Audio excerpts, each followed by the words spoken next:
Ciao la créative. Ça y est, les vacances d'été commencent. C'est souvent le moment où on se pose sur des projets qu'on n'a jamais le temps de faire. Et parmi ces projets, l'écriture est régulièrement dans le top 5. Ça te parle ? Alors prépare-toi un bon cocktail ou mocktail, prends ton carnet préféré et un stylo, parce qu'on va parler de l'écriture dans tous ses états. Éditrice depuis 15 ans, j'ai accompagné des centaines d'auteurs. Je vais donc te confier les secrets de la publication d'un livre. J'ai eu aussi le plaisir d'interviewer des autrices de talent, de fiction et de non-fiction, qui te partageront sans filtre leur expérience. Bref, tu l'auras compris, cet été, tu écris pour prendre plaisir à créer autrement, et pourquoi pas pour réaliser le projet qui dort au fond de ton esprit ou de ton tiroir. Si tu ne veux rater aucun épisode, abonne-toi. Et si tu as aimé, tu peux mettre 5 étoiles ou un commentaire sur ta plateforme d'écoute préférée. Tu peux aussi venir échanger avec moi sur Instagram, storia.mimosa.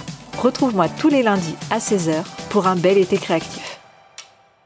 Aujourd'hui, j'ai le plaisir d'interviewer Amandine Peter, qui est autrice de romans dans les domaines notamment de la romance et de la fantaisie. Dans ce premier épisode, nous allons parler de son parcours d'autrice, de certaines réalités qui se sont imposées à elle par l'expérience, mais aussi du travail de création, les moments de doute et de bonheur lorsqu'elle écrit ses premiers jets de manuscrits. Dans le second épisode, qui paraîtra la semaine prochaine, elle te parlera de cette étape indispensable mais parfois difficile de la relecture et de la bêta-lecture. Et avant de commencer, je voulais aussi t'annoncer que j'ouvre 2 places en septembre pour un audit éditorial. Pendant 1h30, on échange sur ton projet, tes points de blocage et tu repars avec un plan d'action pour aller jusqu'au bout et une lecture critique d'un extrait de ton texte. Si tu veux en savoir plus, écris-moi en message privé sur Instagram, storia.mimosa ou sur LinkedIn, Carole Fossati. Toutes mes références sont en note de l'épisode. Allez, c'est parti pour un épisode créatif. Bonjour Amandine, comment vas-tu ?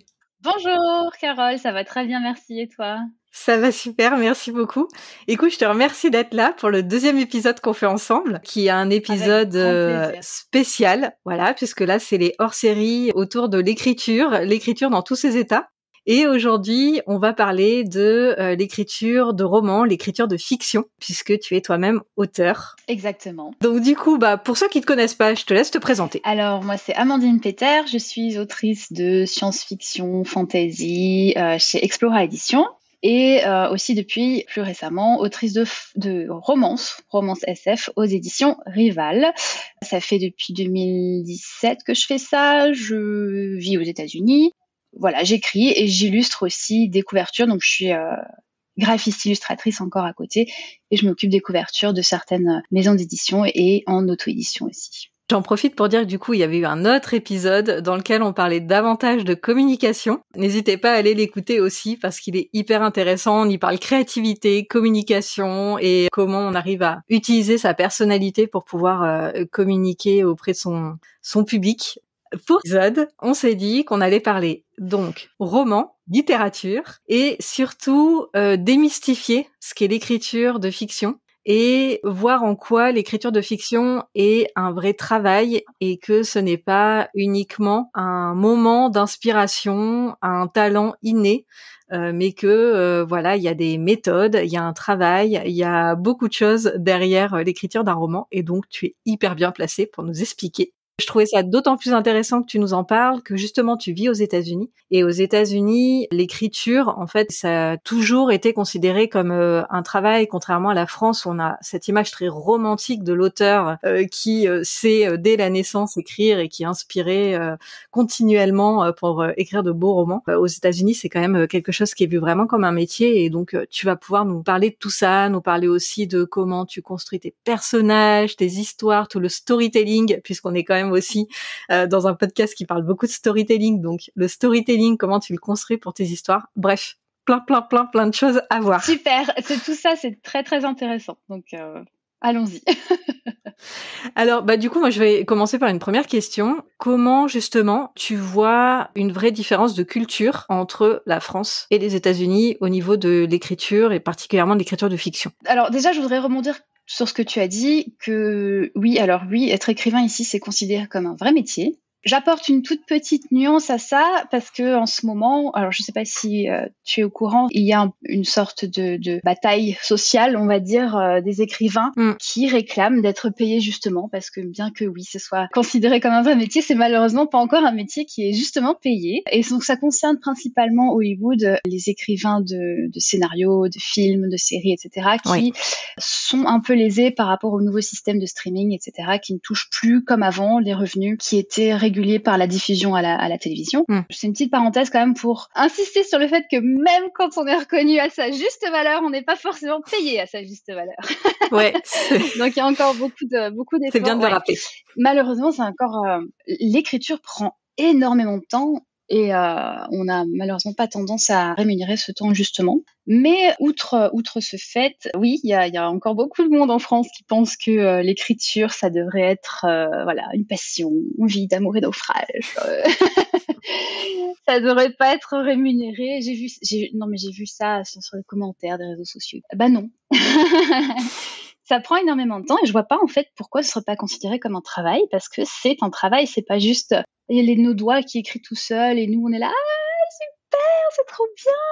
Non, il y a des hauts, des bas, des jours où on n'a pas l'énergie mentale, on n'a pas envie, on perd espoir parce que c'est un travail de longue haleine, ça dépend de chacun.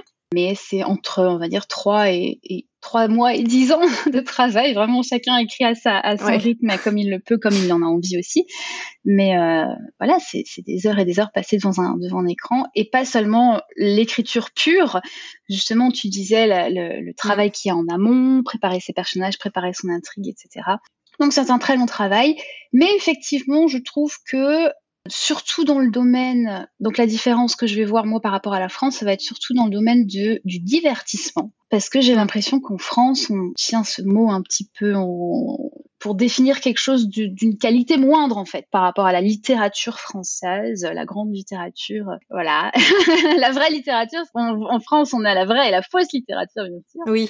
Oui, donc c'est ce côté-là en fait, moi que je vois vraiment par rapport aux États-Unis, c'est que ici on n'a pas peur de divertir avec des histoires, ce qui est la base du storytelling, enfin divertir, faire passer des messages, mais à travers le divertissement.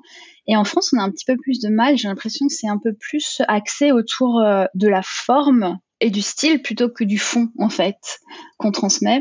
Qui est en fait toute la base du storytelling, quoi, savoir raconter une histoire en fait, peu importe le style que tu utilises, savoir raconter une histoire. C'est ce que j'ai principalement noté comme différence parce que quand j'ai commencé à écrire, moi je me suis formée ici aux États-Unis.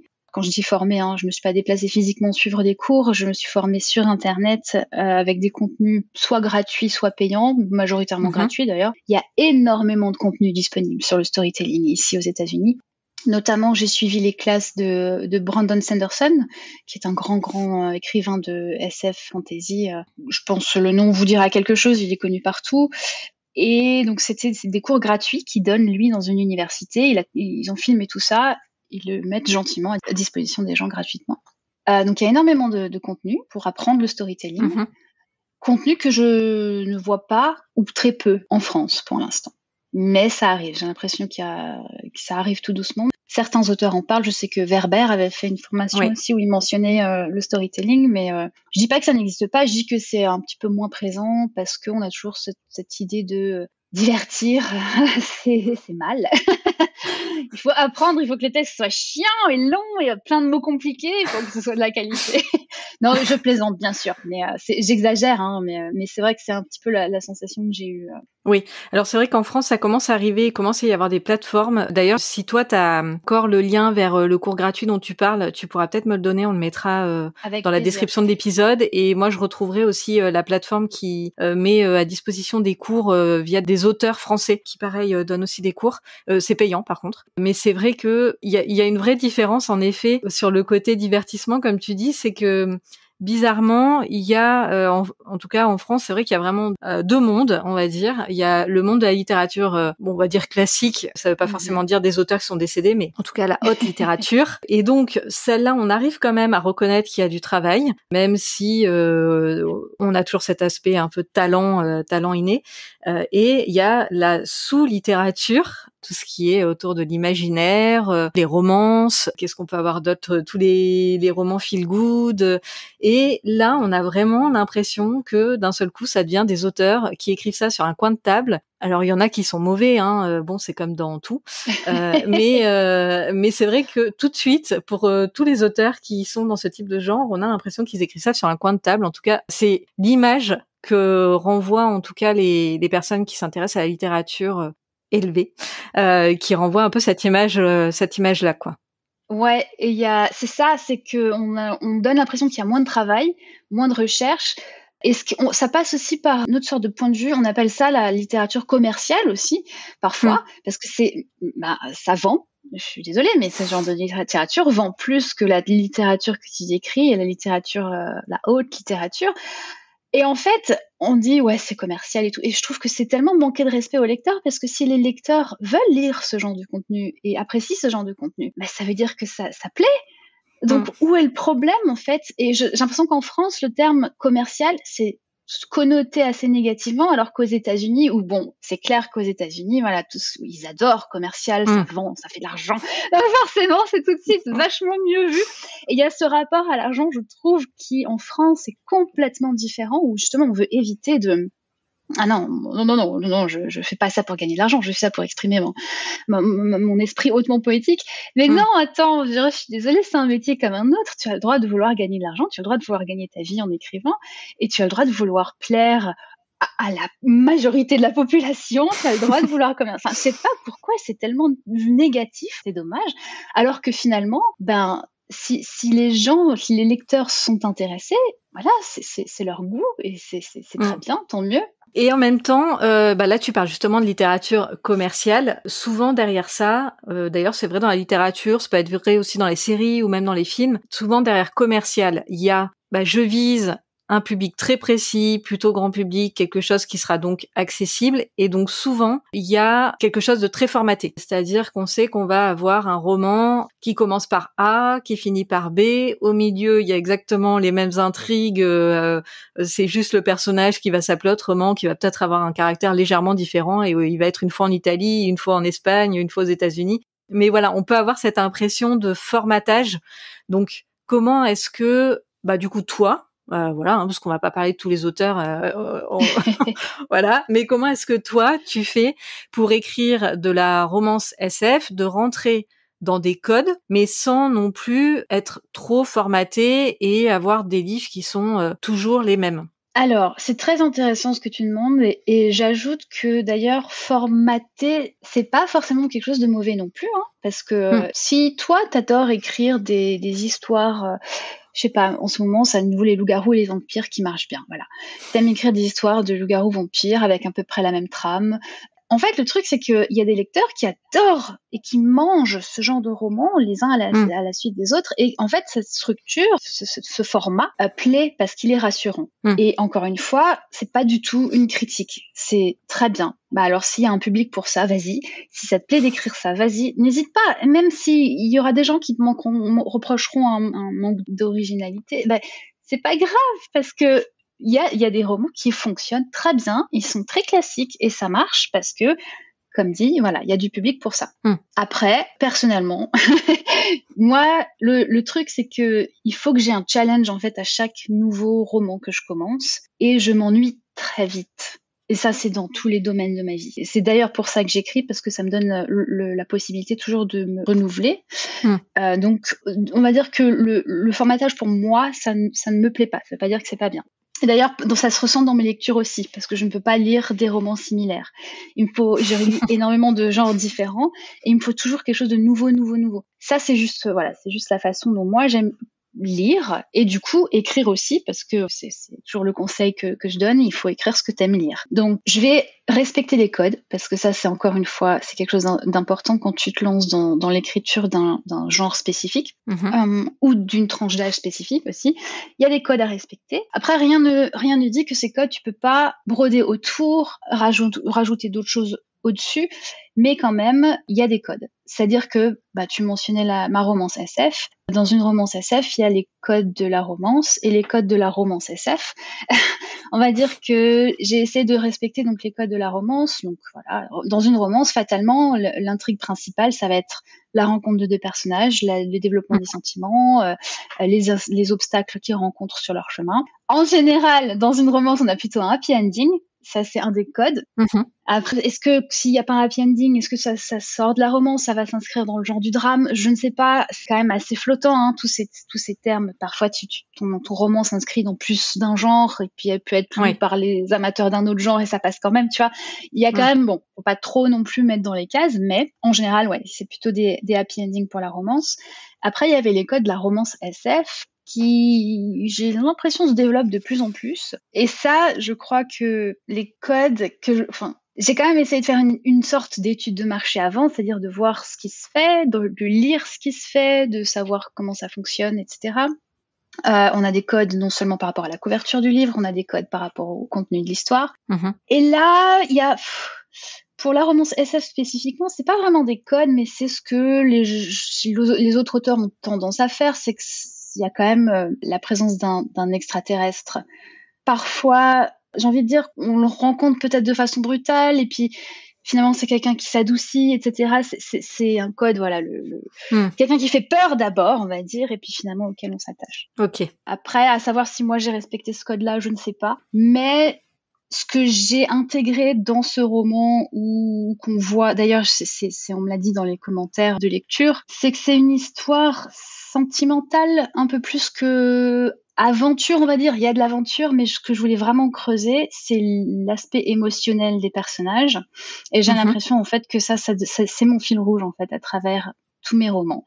C'est que, avant tout, je parle de l'histoire d'un ou plusieurs personnages selon les points de vue. Et ce qui m'intéresse, en fait, ça va être de trouver un thème pour eux, une leçon à apprendre, des choses comme une évolution, en fait, tout simplement. C'est un code qui est moins présent en général dans la romance SF, qui met un peu plus le côté aventure, romance pure, c'est-à-dire tension sexuelle ou ce genre de choses. Et moi, j'ai intégré un travail un peu plus différent au niveau vraiment des personnages et de leur mission de vie, en fait, qu'ils ont à creuser. D'accord. Et est-ce que cette liberté que tu prends avec les codes, est-ce que tu les as pris dès le départ quand tu as commencé à écrire, ou est-ce que tes premiers écrits, t'as préféré rester proche des codes pour justement avoir un support un peu solide pour te lancer dans l'écriture, ou est-ce que dès le départ t'as aimé sortir un petit peu des chemins balisés? Je crois qu'au début, je voulais vraiment respecter les codes, parce que c'est normal, je connaissais pas, donc je me lançais, j'avais besoin d'être rassurée par rapport à ma propre écriture, être sûr que si tu restes dans les codes, c'est sûr que ça a plus de chances de réussir, parce que quelque part c'est des sentiers battus, donc c'est rassurant. Et très vite, mais alors ça c'est, je crois, à tous mes romans, c'est comme ça.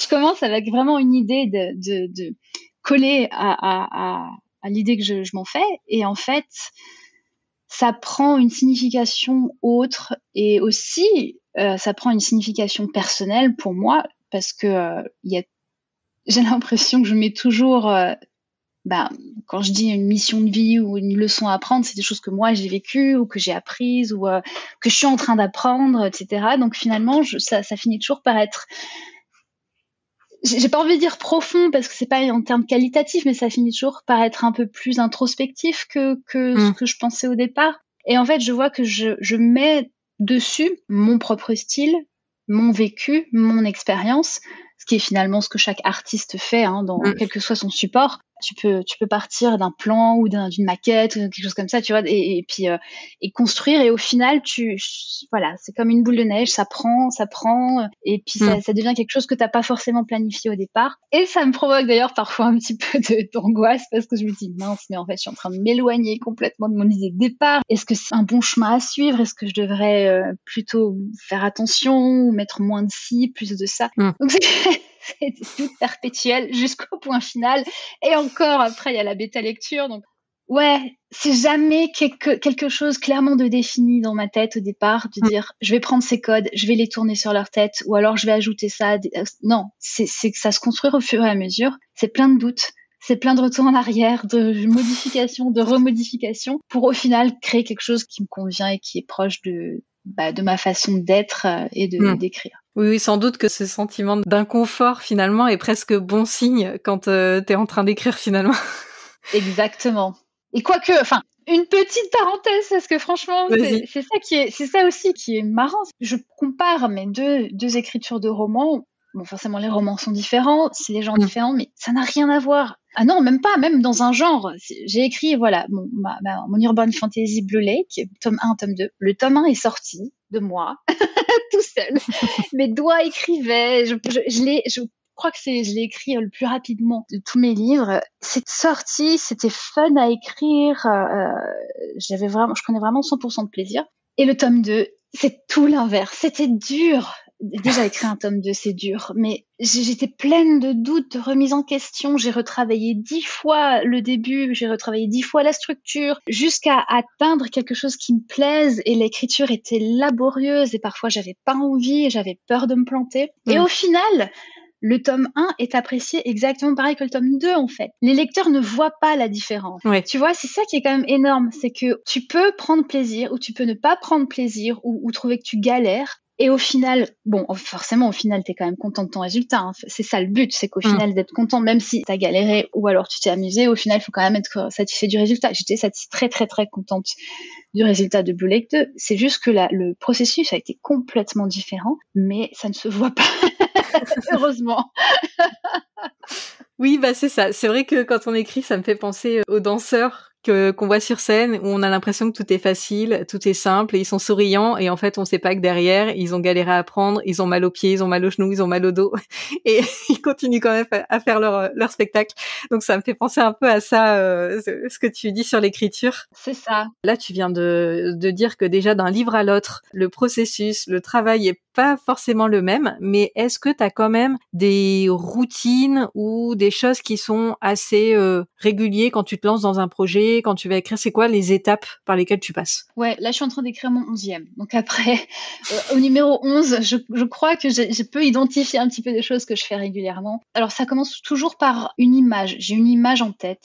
Ça peut être une image d'un monde, une situation de départ, un personnage. Ça peut venir à n'importe quel moment. Je la note dans mon téléphone. Et au moment où je suis prête à passer d'une idée à une réalisation, je la sors de mon téléphone et là je commence à brainstormer.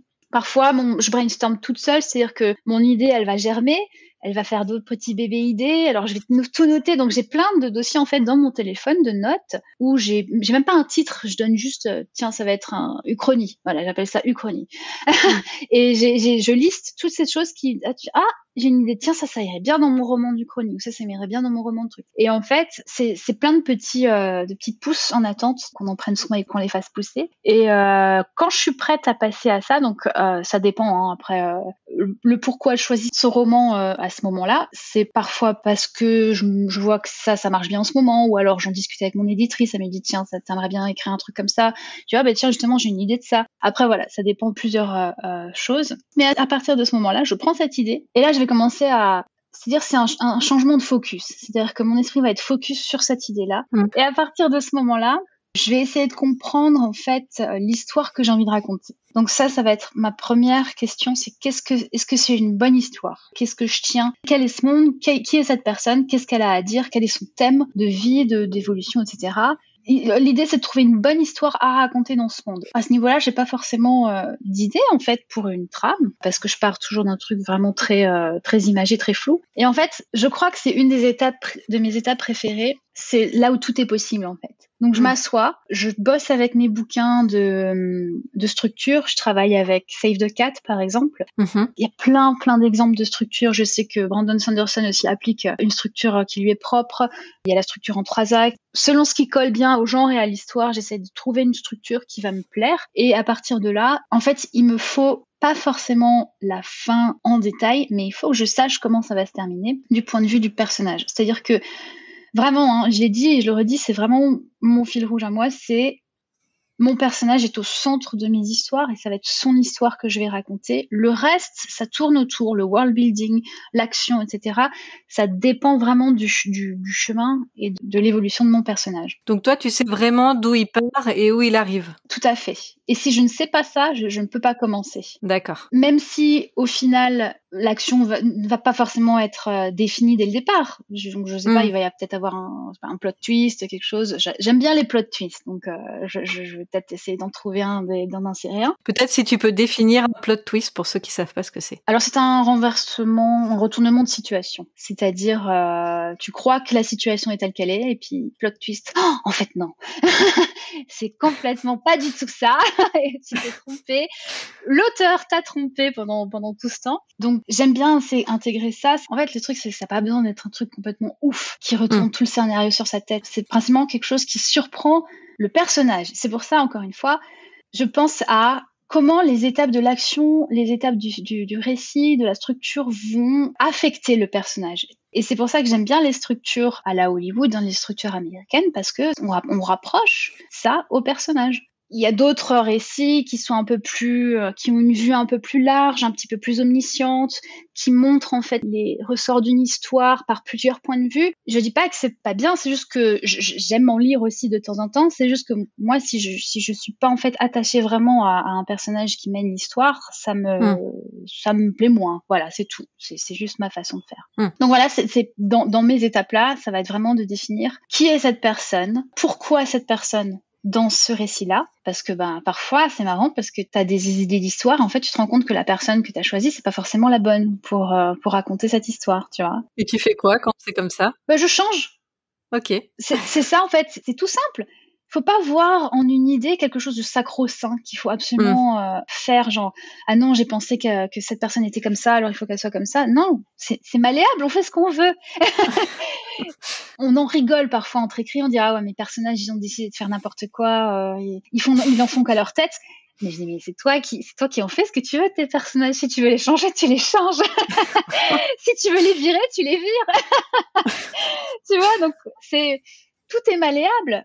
Donc le personnage sur mon roman final, sur mon produit fini, c'est rarement en fait le personnage que j'avais en tête au départ. C'est pas une mauvaise chose, c'est juste que j'essaye d'en faire un bon personnage pour raconter la bonne histoire. Donc à partir de là, je vais vraiment identifier les étapes clés de ma structure, c'est-à-dire que je vais choisir en fonction de l'histoire une structure qui me correspond. Alors j'ai les éléments, mais encore une fois, j'ai pas tout. C'est-à-dire que en général, ce que je planifie au départ, ça va être la situation de départ, l'élément perturbateur et ce qui va se passer après, c'est-à-dire quand le héros ou l'héroïne accepte la mission, on va dire.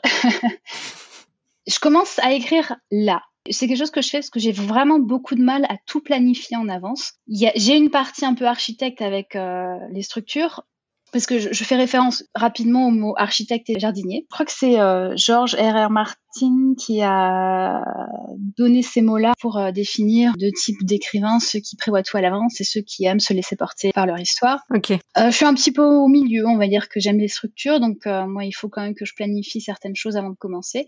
Mais j'ai tendance à vouloir tout de suite me lancer en fait, et je travaille énormément. Et je crois que la planification du début de l'histoire et l'écriture, je crois que c'est le moment le plus fun parce que comme dit, tout est possible. Et j'adore parce que c'est très technique aussi le début. En fait, le début de l'histoire, ça va être crucial parce que c'est ce qui va forcément faire en sorte que soit le lecteur va être absorbé par l'histoire, le personnage est attachant ou pas, donc on va vouloir être de son côté, savoir comment il va s'en sortir ou pas. Et tout ça, ça se joue dans les premiers chapitres. Il y a des choses assez techniques que je mets en œuvre dans ces premiers chapitres-là. Et une fois que ces choses, qu'elles sont écrites, posées, là, je commence à planifier la suite. C'est-à-dire que je fais petit bout par petit bout, tout en gardant en fait l'idée de départ que mon personnage va suivre cette évolution-là. Tu vois, après l'intrigue, les étapes, l'action, les dialogues, tout ça, ça vient au moment où je l'écris en fait. Ouais. C'est vraiment à cheval entre planification et pas de planification. C'est-à-dire qu'il faut vraiment dans ma tête que j'ai trouvé le début, le thème, l'histoire que je vais raconter, mais comment je vais la raconter après, ça je me laisse porter. Ok. Est-ce que tu travailles aussi le style de ton écriture ? T'es quand même sur des univers différents entre tes 11 romans.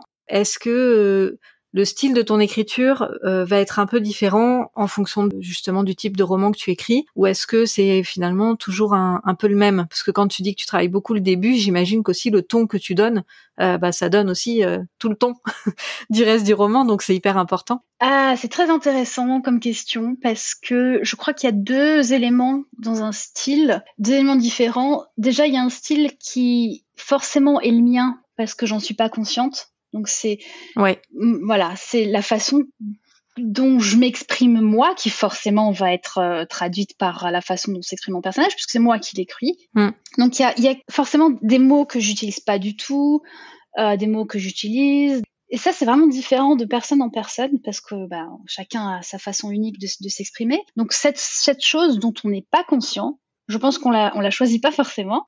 Et après, il y a le style qu'on va travailler, celui-là dont on est conscient et on va essayer de s'en servir justement pour faire passer différentes choses. Et ce style-là, je l'adapte toujours en fonction de mon personnage. Donc, en général, mes histoires sont soit d'un point de vue, soit de deux, mais c'est toujours des points de vue très internes, c'est-à-dire que on est dans la tête du personnage, on ressent ce qu'il ressent. Et quand c'est des points de vue multiples, je sépare par chapitre pour être sûr qu'on est bien soit dans la tête de quelqu'un, soit dans la tête d'un autre.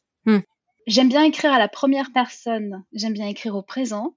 Et alors après, est-ce que le style va changer par rapport au personnage? Tout à fait. J'ai deux exemples. Le personnage de Blue Lake, donc urban fantasy, moderne. Elle a un langage très parlé, en fait. Et pendant tout le roman, pas seulement pendant les dialogues, parce qu'elle parle à la première personne, donc c'est elle, c'est sa voix. Donc Blue, elle dit des gros mots, elle utilise un langage complètement parlé. Et c'est pour ça que c'était fun à écrire aussi, c'est que ça m'a totalement libérée, en fait. Parce qu'à cette époque-là, je me rendais compte que écrire une bonne histoire, c'est pas forcément connaître l'étendue du dictionnaire, utiliser le dictionnaire des synonymes à foison, montrer qu'on connaît des mots compliqués. Et en fait, j'avais vraiment envie de me prouver ça, de prouver au monde aussi que regarde, les gens aiment lire mon histoire. Et pourtant, je n'utilise pas de mots compliqués parce que mon héroïne Blue est issue d'une vie modeste qui comme tout le monde, enfin j'ai envie de dire une personne lambda, comme moi je dis des gros mots, comme moi j'utilise pas et en fait ça a un côté tellement décomplexant. C'est que c'est chouette d'écrire comme ça, c'est vraiment c'est très direct, c'est très fun, je peux faire des blagues, je peux être grossière. C'est génial. Et c'est complètement différent, par exemple, de l'héroïne que j'écris en ce moment, qui est placée dans un setting un peu différent. Donc, c'est en 1895 en Angleterre. Elle est issue d'une famille un peu aisée. Donc, forcément, sa façon de s'exprimer va être complètement différente. Et je suis toujours à la première personne. Donc là, on n'est pas du tout sur les mêmes codes de style. Et c'est pour ça que ça me prend aussi, celui-là, en ce moment, il me prend aussi un peu plus longtemps à écrire parce que je dois quand même un peu plus réfléchir à tiens, est-ce que une héroïne, une vraie personne de son acabit dirait ce genre de choses. Et j'essaie de pas non plus m'enfermer dans un carcan parce que je me dis à l'époque on disait aussi des gros mots, à l'époque on parlait aussi grossièrement, tu vois. Ça dépend vraiment juste de l'univers de l'héroïne, d'où elle vient, qui elle est, comment elle s'exprime, comment elle interagit avec les gens qui l'entourent. Et c'est ça que je dois garder en tête. Ça veut pas dire qu'elle va avoir un vocabulaire de dictionnaire pendant tout le roman. Ça veut pas dire qu'elle va pas s'énerver et dire des gros mots. Ça veut pas dire que, tu vois. Mais effectivement, son langage à elle est différent, donc mon style va être différent. Entre la forme et le fond, on va dire que les mots que je vais utiliser, les descriptions, ce qu'elle va remarquer, ce qu'elle va pas remarquer, j'essaie aussi de l'adapter à mon héroïne. C'est-à-dire que Blue, elle va être tout de suite dans le conflit, elle va essayer de voir, elle va se sentir menacée, elle va toujours essayer de prendre le dessus, elle va être sur la défensive. Et mon autre héroïne, elle est beaucoup plus masquée, c'est-à-dire que par rapport à la société dans laquelle elle évolue, il faut qu'elle adopte certains codes qu'elle aime pas. Et pourtant, elle les adopte quand même. Elle n'ose pas vraiment montrer qui elle est vraiment. Donc, ça, c'est tout à fait des situations complètement différentes. Et la façon dont elles vont entrer dans une pièce, la décrire, décrire leur relation avec les autres personnages, ça va être différent. Voilà. Et ça va être propre à la voix de l'héroïne. Et je pense que c'est vraiment spécifique au récit à la première personne. Là, du coup, tu parlais de tes héroïnes, tu donnais des descriptions de leur caractère, de leur vie. Est-ce que tu as des fiches personnages ou est-ce que, de toute façon, on va dire, l'héroïne, elle est en toi pendant que t'écris et donc t'as pas besoin d'avoir une petite liste de choses particulières? Alors là, ça dépend. Parce que je prends toujours des notes. Alors, appeler ça une fiche personnage, je ne sais pas. C'est parfois un petit peu brouillon. J'ai des notes un peu dans mon calepin.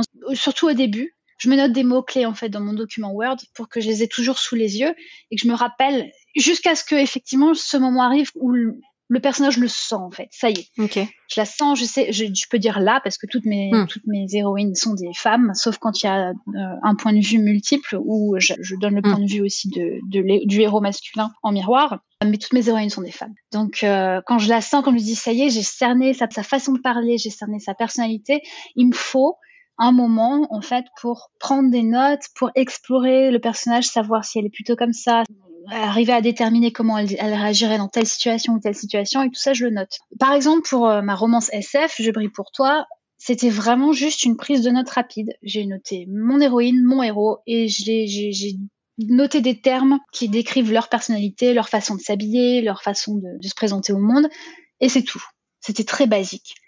Là, dans le roman sur lequel je bosse maintenant, j'ai des fiches entières avec des photos à l'appui, parce qu'ils ont vraiment des traits hyper précis visuellement. Et dans ces fiches, alors c'est quelque chose que je fais toujours quand même, que j'essaye d'identifier, c'est le désir de base, le besoin, qui est pas forcément le même que le désir, la peur, les atouts, les défauts.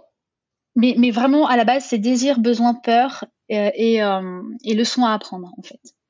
Donc ça va toujours faire partie de mes petites notes, même si c'est une fiche très simple avec juste quelques mots écrits à la volée, ou alors une fiche super compliquée où là, enfin, dans mon roman, en ce moment, il fallait que je fasse ça, parce que c'est pas possible. C'est vraiment des histoires qui interagissent les unes avec les autres. Il y a beaucoup de personnages secondaires. Il faut que je prévoie tout à l'avance parce que c'est une enquête. Donc, je dois absolument savoir la résolution. Si je veux faire du foreshadowing, alors le foreshadowing, c'est un terme anglais, c'est simplement l'art de semer des petits indices à droite à gauche pour orienter ou perdre le lecteur. Voilà, pour le mettre sur des mauvaises pistes, pour qu'à la fin, en fait, quand t'es la révélation, c'est « Mais oui, j'aurais dû le voir !»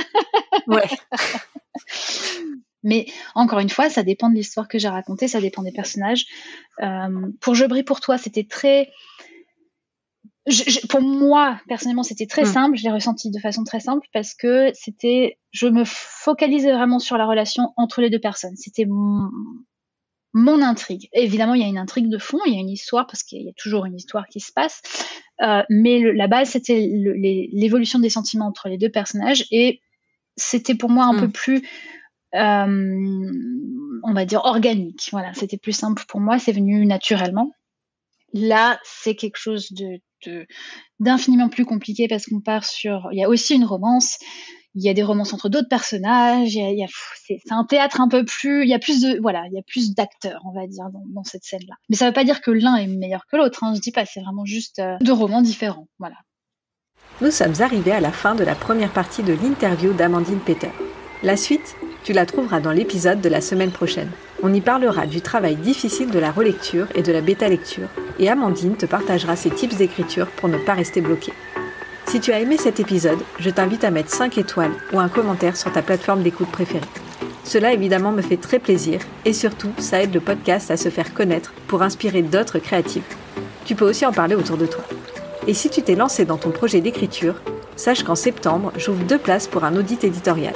Pendant 1h30, on échange sur ton projet, tes points de blocage, et tu repars avec un plan d'action pour aller jusqu'au bout et une lecture critique d'un extrait de ton texte. Si tu veux en savoir plus, si tu veux être sûr que ça correspond à ton projet, écris-moi en message privé sur Instagram, storia.mimosa ou sur LinkedIn. Toutes mes références sont en note de l'épisode. Ciao la créative!